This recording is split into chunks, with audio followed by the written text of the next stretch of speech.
Today, we're talking about the latest full-frame lens for Nikon and Sony cameras, the Tamron 16 to 30mm f2.8 Di3 VXD G2. Tamron hits it out of the park once again with this lens, though I wouldn't buy it as my main lens, it is a fantastic secondary lens. And Tamron has coined a term that unsurprisingly I hadn't heard of before. They say it completes the Daisangen, or main set of 3 zoom lenses in the G2 series, alongside the standard zoom 28 to 75mm f2.8 G2 and the 70 to 180mm f2.8 G2 telephoto zoom. It replaces the 17 to 28mm f2.8, widening the focal range and refreshing the styling. Confusingly, there isn't a manual focus autofocus switch, but you can program the function button to do the same thing. And additionally, it shares the same 67mm front filter thread that most, if not all, current Tamron lenses are using. Honestly, this is one of the most impressive things about the Tamron lineup. How they've been able to make so many lenses fit this front element size is very impressive. And as someone who always needs to use ND filters to shoot video, it is so handy to have that standardization.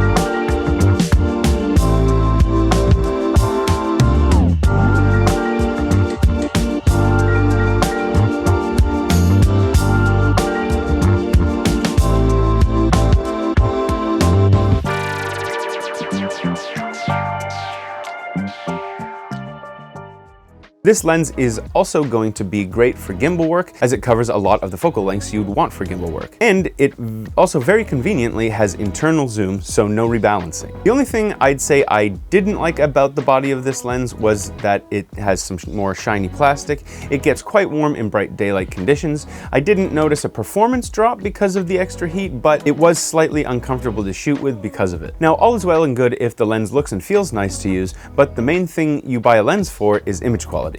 From these comparisons, you can see that the lens does an okay job of not fisheyeing. First at 16mm,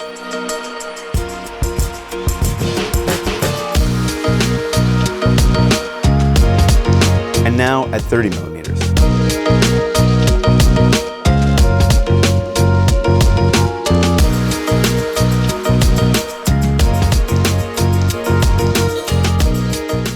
You can see here that there is a bit of pincushion and barrel distortion at either end of the lens. This isn't a big deal, as you really don't notice it in a normal situation, and you can straighten out these lines in post. So it's not the world's sharpest lens, but it's more than sharp enough for what I'd be using it for. Like with all lenses, depending on what filter and camera you choose to pair the lens with, the results are going to vary a lot. I use the FX3 with the 16 to 30mm plus an ND filter for this piece, and the ND filter changed the results a ton.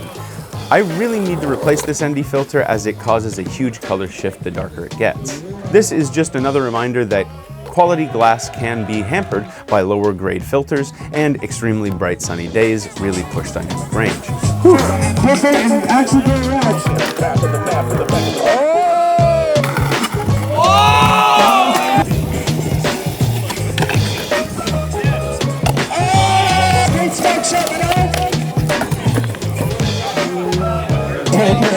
Yes, you can.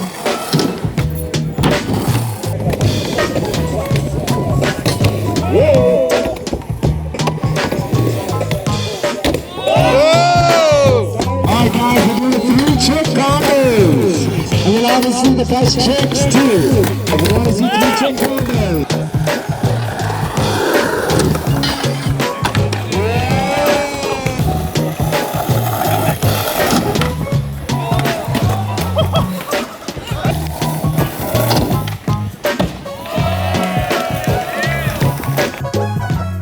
I really enjoyed using this lens, and I have a couple more skateboarding events that I'm going up to soon, and I can't wait to use this lens for those. We truly are in a lens renaissance at the moment. I'm so excited to see what Tamron comes up with next. They continue to be one of the most affordable and dependable manufacturers you can buy from. To see all our other Tamron lens reviews, check out the playlist in the description. If you enjoyed this video, give it a like and a subscribe to see all our future videos. Get the Tamron 16 to 30mm f2.8 Di3 VXD G2 today at vistek.ca, and I'll see you on the next one.